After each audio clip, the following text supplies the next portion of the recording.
Hi all ಇದು ಬಂದು Monday evening ಮಿನಿಲಾಗ್ ಆಗಿರುತ್ತೆ. ನಮ್ಮ ಹೆಣ್ಮಕ್ಳಿಗೆ ಏನಪ್ಪ ಅಂತ ಹೇಳಿದ್ರೆ ಬೆಳಗ್ಗೆ ತಿಂಡಿ, ಮಧ್ಯಾಹ್ನದ ಊಟ ಹಾಗೆ ರಾತ್ರಿ ಊಟಕ್ಕೆ ಏನಪ್ಪ ಮಾಡೋದು ಅಂತ ಯೋಚನೆ ಮಾಡ್ತಾನೆ ಟೈಮ್ ಆಗೋಗ್ಬಿಡುತ್ತೆ. ಹಾಗೇನೆ ಮನೇಲಿ ಒಂದು ಕಟ್ ಸೊಪ್ಪಿತ್ತು, ಅದರಲ್ಲೇ ಸಾಂಬಾರು ಮಾಡ್ಕೊಳ್ಳೋಣ ಅಂತ ರೆಡಿ ಮಾಡ್ಕೊತಾ ಇದ್ದೀನಿ. ಏನಿಲ್ಲ, ಸೊಪ್ಪು ನೀಟಾಗಿ ವಾಶ್ ಮಾಡಿ ಎತ್ತಿಟ್ಕೊಂಡು ಇದಕ್ಕೆ ಒಂದೆರಡು ಈರುಳ್ಳಿ, ಒಂದು ಟೊಮೊಟೊ, ಒಂದು ಖಾರಕ್ಕೆ ಬೇಕಾದಷ್ಟು ಹಸಿರು ಮೆಣಸಿನ್ಕಾಯಿ, ಒಂದು ಗೆಡ್ಡೆ ಬೆಳ್ಳುಳ್ಳಿ, ಒಂದು ಚಿಟಿಕೆ ಅರಿಶಿನ, ಹಾಗೆ ಸ್ವಲ್ಪ ಉಪ್ಪು, ನೀರು ಹಾಕಿ ಬೇಯಕ್ಕೆ ಇಟ್ಕೊತಾ ಇದ್ದೀನಿ.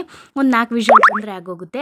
ಹಾಗೆ ಇದ್ರ ಜೊತೆ ಅನ್ನನೂ ಸಹ ಮಾಡ್ಕೊಂಡಿದ್ದೆ. ಇನ್ನು ಸೊಪ್ಪು ಬೇಯೋದ್ರೊಳಗೆ ಸ್ವಲ್ಪ ಹಲಸಿನ ಬಡ್ಕಿತ್ತು, ಇದ್ರಲ್ಲಿ ಕಬಾಬ್ ಮಾಡ್ಕೊಳ್ಳೋ ಅಂತ ರೆಡಿ ಮಾಡ್ಕೊತಾ ಇದ್ದೀನಿ. ಹಲಸಿನ ಬಡ್ಕ್ ಹೆಚ್ಚುವಾಗ ಸಾಮಾನ್ಯವಾಗಿ ಅಂಟು ಬರೋದು ಸಹಜ ಅಲ್ವಾ. ಸ್ವಲ್ಪ ಎಣ್ಣೆ ಹಚ್ಕೊಂಡು ಕಟ್ ಮಾಡಿದರೆ ಅಷ್ಟೇನು ಅಂಟು ಬರೋಲ್ಲ. ಇನ್ನು ಕಬಾಬಿಗೆಲ್ಲ ಮ್ಯಾರಿನೇಟ್ ಮಾಡಿ ಎತ್ತಿಟ್ಕೊಂಡೆ. ಅಷ್ಟರಲ್ಲಿ ಸೊಪ್ಪು ಸಹ ಚೆನ್ನಾಗಿ ಬೆಂದಿತ್ತು.